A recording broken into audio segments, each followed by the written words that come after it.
हाँ तो फ्रेंड्स ध्यान देना, कल हम RS अग्रवाल का प्रॉफिट एंड लॉस में 34वां नंबर प्रश्न तक पढ़ा दिए थे। ठीक है, आज हम कल 33वां नंबर प्रश्न तक बताए थे। आज हम 34वां नंबर से चलते हैं।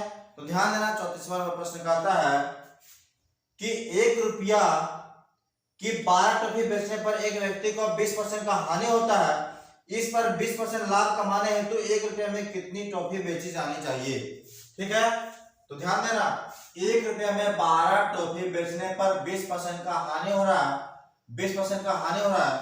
ध्यान देना, इस मार्कर को यदि हम आपके पास बेचते हैं और हमको 20% का हानि हो जा रहा है, इसका मतलब हम खरीदे होंगे ज्यादा में और बेच रहे हैं कम में, तब ना हमको 20% का हानि हो रहा है। तो खरीदे होंगे, मान लीजिए 100 रुपये कोई वस्तु है और 20% का हानि हो रहा है, मतलब हम 80 में बेच रहे हैं, लेकिन हमको निकालना है खरीदे होंगे ज्यादा में। तो ज्यादा के लिए हम 100/80 करेंगे, इसीलिए हम 100/80 कर दिए। ठीक ना, लेकिन यदि हमको 20% का लाभ कमाना है तब हम कितना में बेचेंगे। अब हमको 20% का लाभ कमाना है तो ऊपर में 120 रखेंगे और नीचे में 100। अब ये 100 से 100 खत्म हो गया, ये बोला जाएगा 3 बार में और ये 2 बार में, ये 3 चौके 12, 4 दूना 8, मतलब 1/8। यदि यहाँ पे 1/12 था तो 1 रुपया में 12 को टॉफी बेच रहे थे। अब है 1/8, मतलब 1 रुपये में 8 को टॉफी बेच रहे हैं। ठीक है, अब 34वां होल कंप्लीट। अब 35वां नंबर प्रश्न को चलते हैं।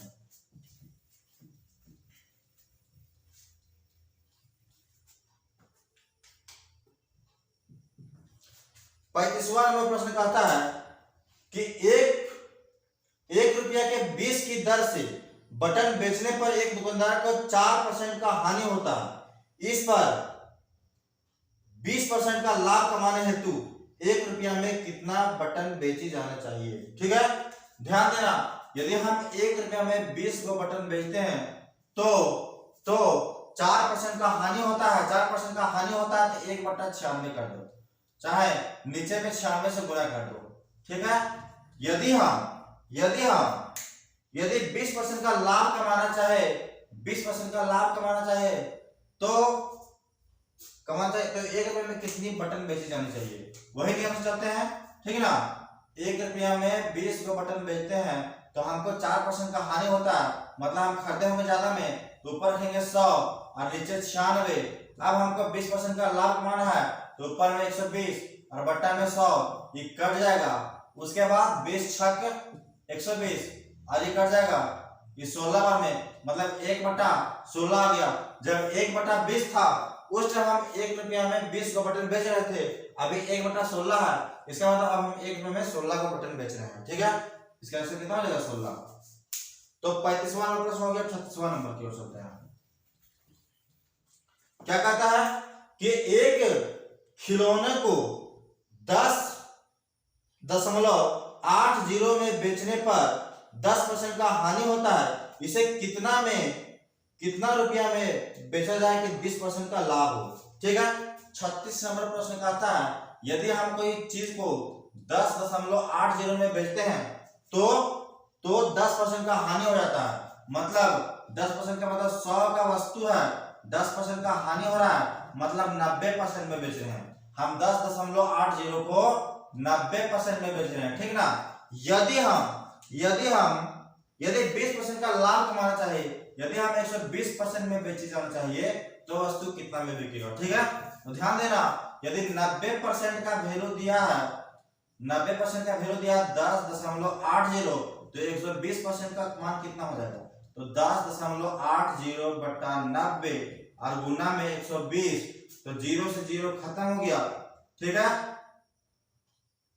उसके बाद बट्टा में हम यहाँ पे 2 को 0 उतार देते हैं, ये पॉइंट हटेगा तो 2 को 0 उतर गया, ये 0 से 0 खत्म हो गया और 12 बार में ये कट गया। 12 को 12 से गुना किए तो 144 आ गया। उसके बाद यहाँ पे 10 बचा हुआ है, मतलब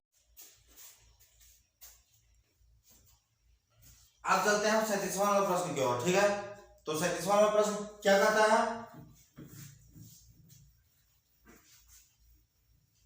37वां नंबर प्रश्न कहता है कि एक व्यक्ति ने एक मेज को 5% हानि में बेचा।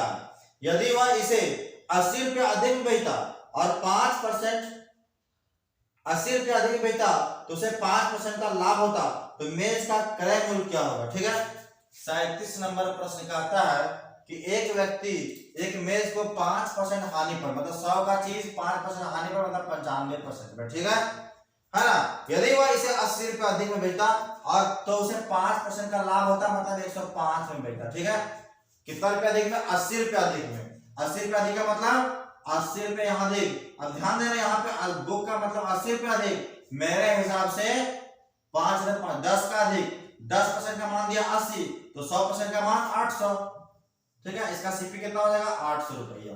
ध्यान देना, जब 10% का मान 80 रुपया तो 100% का मान 800 रुपया आंसर हो जाएगा। इसका सीपी कितना हो जाएगा, 800 रुपया। 37वां नंबर बन गया। अब चलेंगे हम 38वां नंबर प्रश्न की ओर। 38वां नंबर प्रश्न क्या कहता है, 38वां नंबर कहता है एक पुस्तक विक्रेता किसी पुस्तक को 10% लाभ पर बेचता है, यदि उसने इसे 4% कम में खरीदा होता और 6 रुपया अधिक में बेचा होता तो उसे 18 3 बटा 4 का लाभ होता। पुस्तक का क्रय मूल्य कितना है। ठीक है, ध्यान देना, एक पुस्तक विक्रेता किसी पुस्तक को 10% लाभ पर बेचता है, 100 का पुस्तक है, ठीक ना, 10% लाभ पर मतलब 110 में बेचेगा। ठीक है,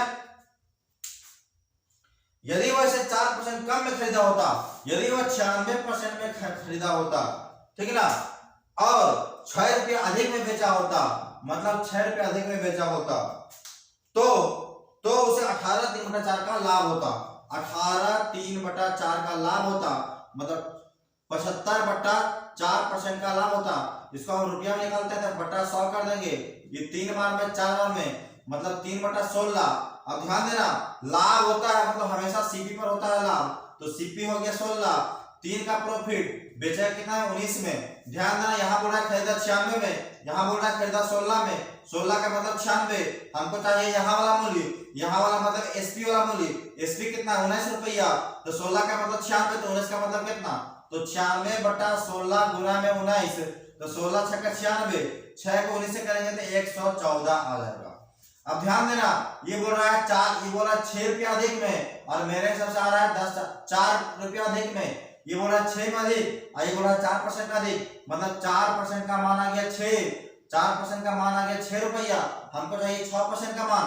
जब 4% का मान 6 रुपया तो 100% का मान हो जाएगा 6 बटा 4 गुना में 100, तो 25 चौका 100, तो 25 छक कितना 39वां नंबर प्रश्न क्या कहता है कि 100 पेंसिल बेचने पर एक दुकानदार को 20 पेंसिल के विक्रय मूल्य के बराबर लाभ होता है, तो उसका लाभ प्रतिशत कितना होगा।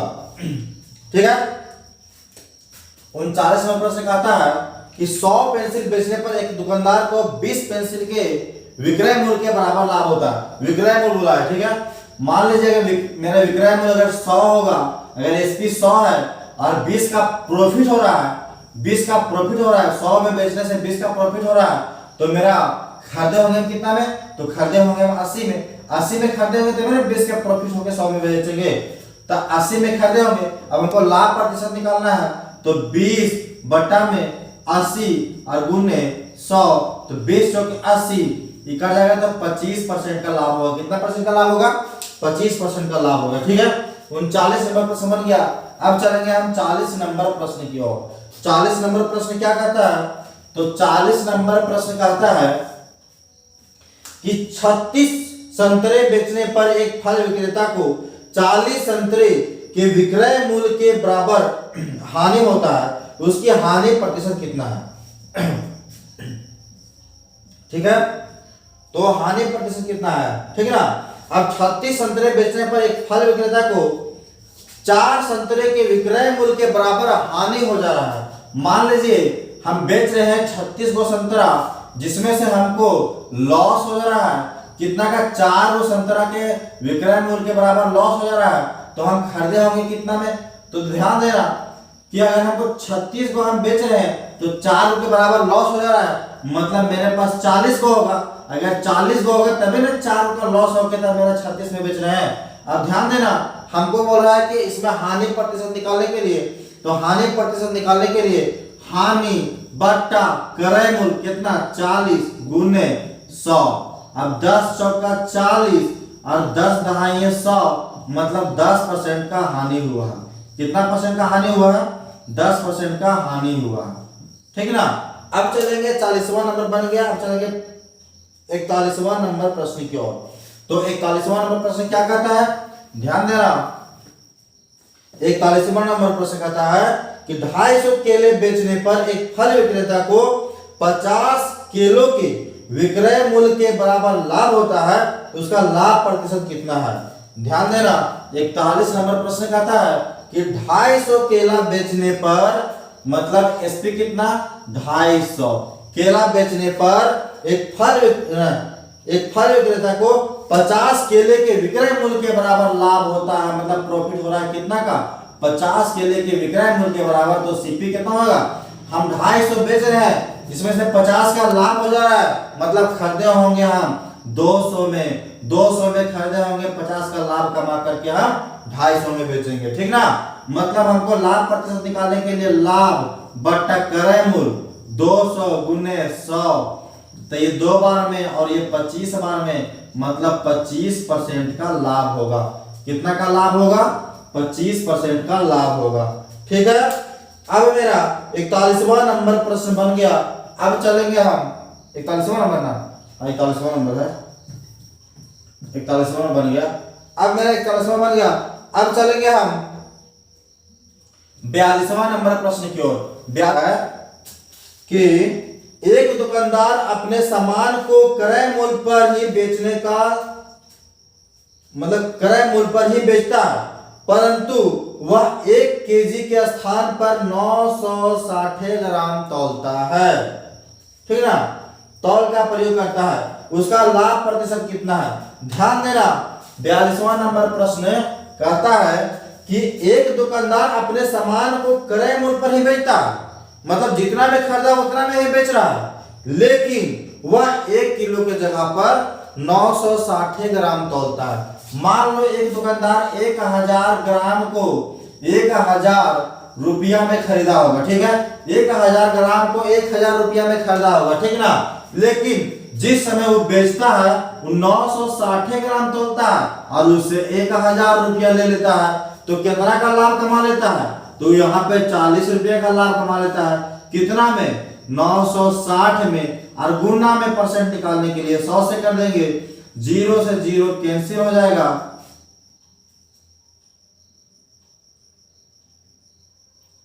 उसके बाद क्या करेंगे? 50 दूना 100 और 48 दूना 96, तो 12 चौके 48, मतलब 12 चौक 48, 4.2/12 आएगा, जिसमें 4.1/6% का 4.1/6% का लाभ होता है। 4.1/6% का लाभ होता है। ठीक है। समझने में दिक्कत नहीं होना चाहिए प्रश्न में। 42वां बन गया। अब हम चलेंगे 43वां नंबर प्रश्न की ओर। 43वां नंबर प्रश्न क्या कहता है कि एक दुकान, इसको पहले मिलाते हैं। 43वां नंबर प्रश्न क्या कहता है? कहता है कि एक दुकानदार त्रुटिपूर्ण तराजू के माध्यम से वस्तुओं को खरीदते समय 10% का घोटाला करता है। ठीक है ना। मतलब वहां भी कमा लेता है, और तथा बेचते समय 10% का घोटाला करता है, उसका लाभ प्रतिशत क्या होगा? ऐसा प्रश्न के लिए फॉर्मूला याद रखिएगा, x plus y plus minus x गुने वाई बटा 100। ध्यान देना। खरीदते समय 10 का घोटाला वहां भी कमाया, प्लस बेचते समय 10 का घोटाला वहां भी कमाया। ठीक है। अब प्लस माइनस, यहाँ पे प्लस माइनस होगा। अब ध्यान देना, प्लस माइनस में प्लस होगा, क्योंकि यहाँ भी कमा रहा है, वहां भी कमा रहा है, मतलब दोनों जगह पर मार रहा है वो।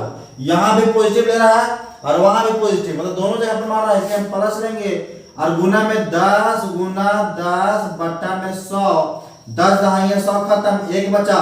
अब 10 और 10 20, और 1 ही बोला 21, मतलब 21% का लाभ कमाया। कितना परसेंट का? 21% का लाभ कमाया। 43वां नंबर प्रश्न बन गया। अब चलेंगे हम 44वां नंबर प्रश्न की ओर।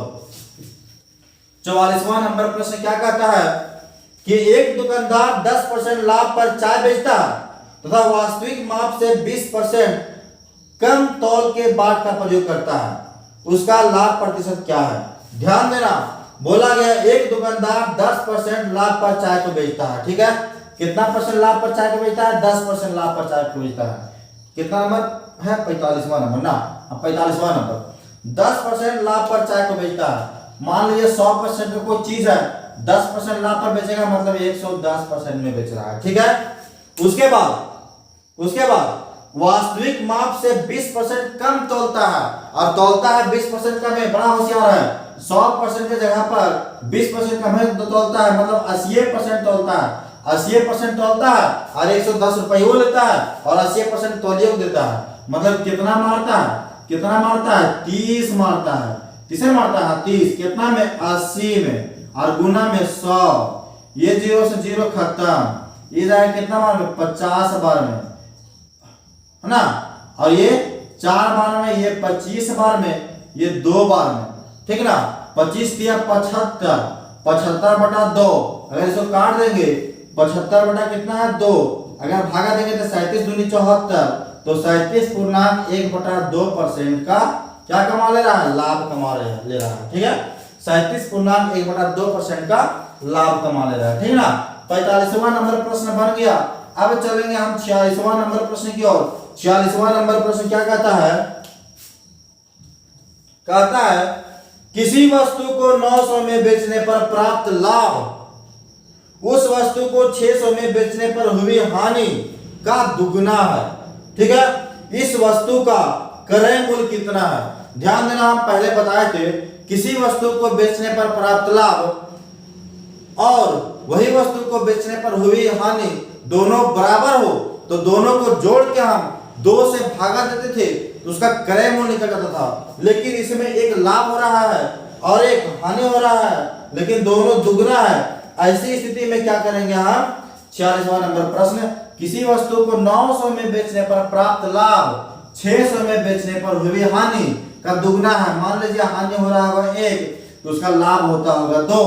ठीक है, अगर ये ऐसा प्रश्न में अगर सीपी निकालने बोल दे तो क्या करेंगे? दोनों को हम अंतर से बनाएंगे। ठीक ना, तो पहले गुना करते हैं दोनों को उल्टा। ठीक है, तो यहाँ हो जाएगा 900 और प्लस में 6 दूनी 1200, कितना हो गया? 2100।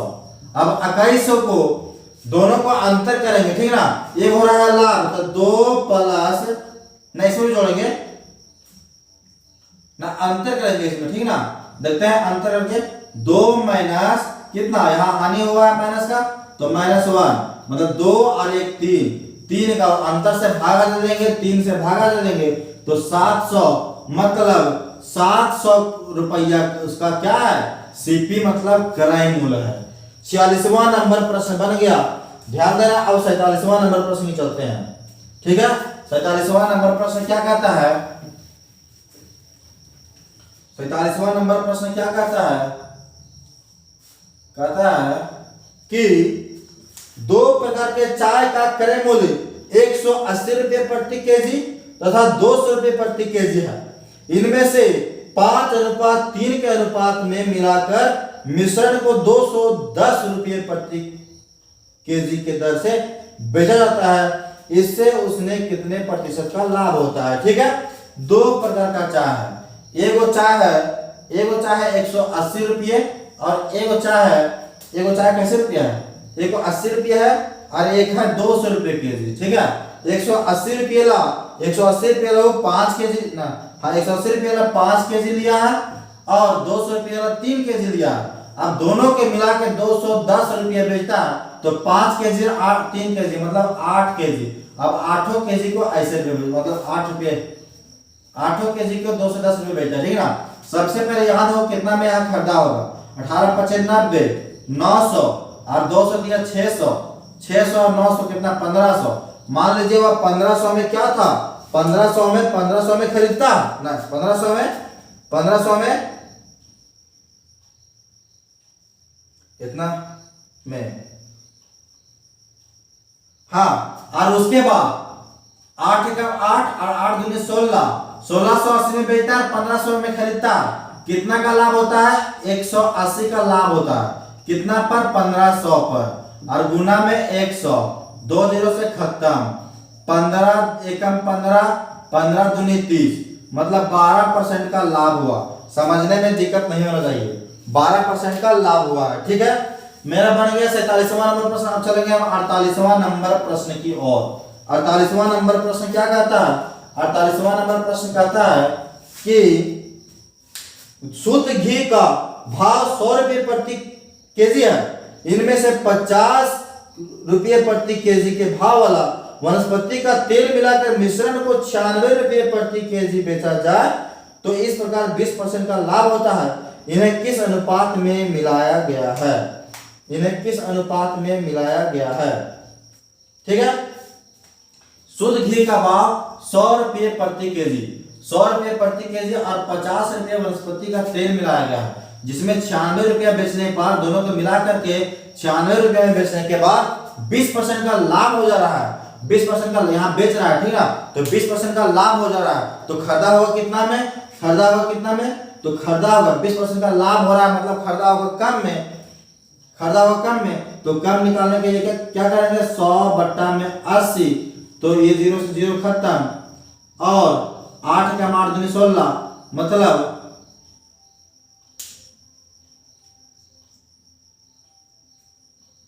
अच्छा सॉरी यहाँ क्या बोला है कि हाँ क्या प्रश्न क्या है?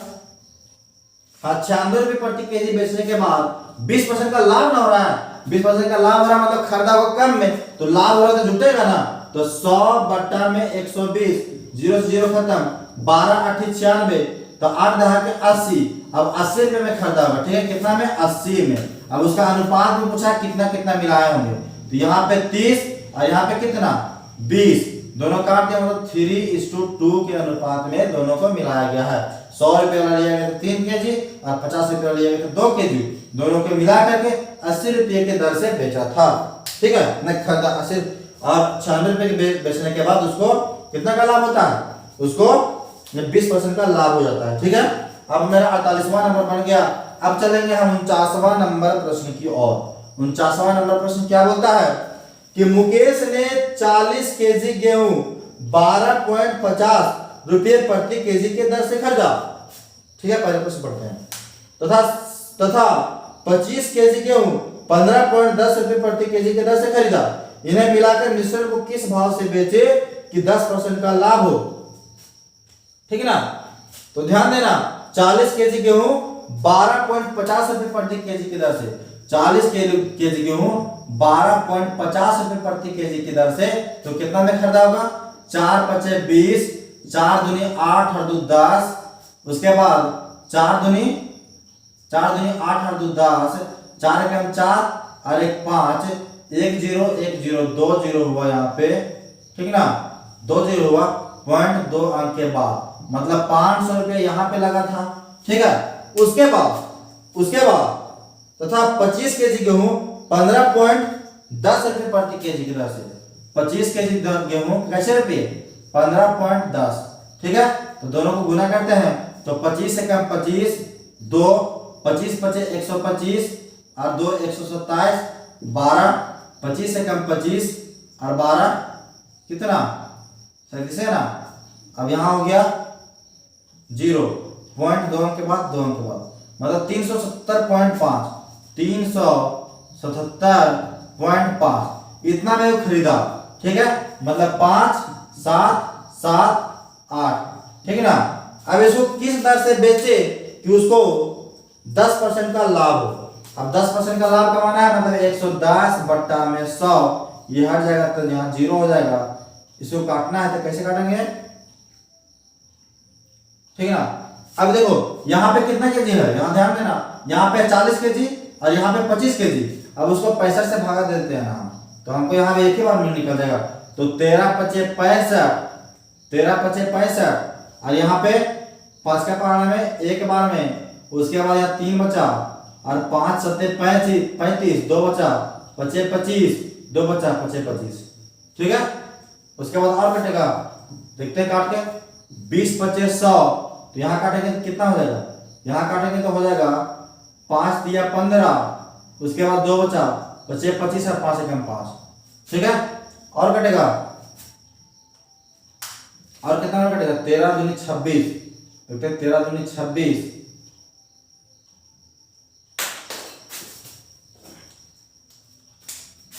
13 दूनी 26, यहाँ काटते हैं 13 दूनी 26 और 13 सत्ते 91, मतलब 27 बार में ही कट जाएगा। ठीक है ना, तो कितना आएगा 27 गुने 11 बटा में 2 बटा में 20।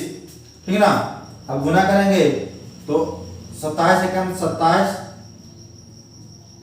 तो 7 7 2 9 और 297 297 बट्टा में 20, इसको भागा देंगे कितना आएगा, तो यहाँ हो जाएगा 14 दूनी 28, एक बचा और 8 दूनी 16। ठीक है ना, 0.5। अब यहाँ 14.80 रुपये की दर से बेचेगा, 14.80 की दर से बेचेगा। कुछ मिस्टेक होगा यहाँ पे शायद, देख लेंगे ध्यान से। 14.80 की दर से बेचेगा, ध्यान देना यहाँ पे कुछ तो अगर कुछ मिस्टेक होगा।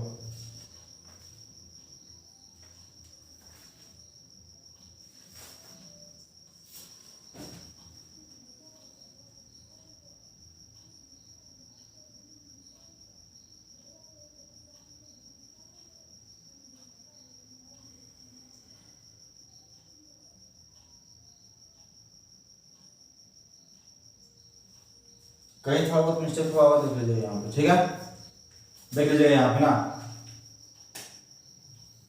आंसर आने में दिक्कत हुआ है तो कुछ कहीं ना कहीं मिस्टेक हुआ होगा। ठीक है, 14.85, हाँ 14.85 ना होगा, 14.85 मिस्टेक कहीं ना हुआ, मिस्टेक ठीक है, कोई दिक्कत नहीं, 14.85। ठीक है, मिस्टेक कहीं ना हुआ। ठीक है, ठीक है ना, तो 49वां नंबर प्रश्न बन गया। अब चलेंगे 50वां नंबर प्रश्न की ओर। 50 नंबर प्रश्न क्या बोलता है कि एक कपड़े के एक व्यापारी ने अपने कपड़े का आधा भाग 20% लाभ पर तथा शेष कपड़े का आधा भाग 20% हानि पर तथा शेष को क्रय मूल्य पर बेच दिया, तो उसको कितने प्रतिशत का लाभ हुआ। 50वां नंबर प्रश्न कहता है कि एक कपड़े के व्यापारी ने कपड़े का आधा भाग मतलब 100 में से 50 को 20%, 50 को 20% लाभ पर, तो 20 बटा 100 निकालेंगे, 20 बटा 100 निकालेंगे तो कितना हो जाएगा 10, मतलब 50 यहाँ और 10 यहाँ, मतलब 60 में बेचा। ठीक है, जो आधा भाग था उसको कितना बेचा, 60 में बेचा। उसके बाद आधा भाग और यहाँ पे 50, ये आधा और 50 ये आधा। अब इसका आधा का आधा भाग मतलब 25। अब आधा का आधा भाग को कैसे बेचता है, आधा के आधा भाग को 20% हानि पर, मतलब 20 बटा 100, ये 25 चौके 100 और 4 पचे 20, मतलब 25 में से 5 गया तो कितना हो गया 20, मतलब आधा का आधा भाग में 20 रुपए बेचता है। कितना में 20 रुपए में। आप जब बच गया उसको क्रय मूल्य में बेच देता है, मतलब जितना में फायदा होता है, मतलब 25 को 25 में बेचता है, तो 25 में बेच दिया। तो ध्यान दो, 5 के 5, 2 2 4 और 6 10। अब बताओ 100 का चीज था 105 में बेच रहा है, मतलब 5% का लाभ हो जा रहा है। 100 का चीज था 105 में बेच रहा है, मतलब 5% का लाभ हो जा रहा है। ठीक है, 50 नंबर प्रश्न तक बता दिए हैं आज, इतना ही तक। उसके बाद कल हम 70 या 80 नंबर प्रश्न तक बता देंगे, उसके बाद जो बचेगा वो अगला दिन बता देंगे। ठीक है, तो ध्यान देना, बस आज के लिए इतना ही।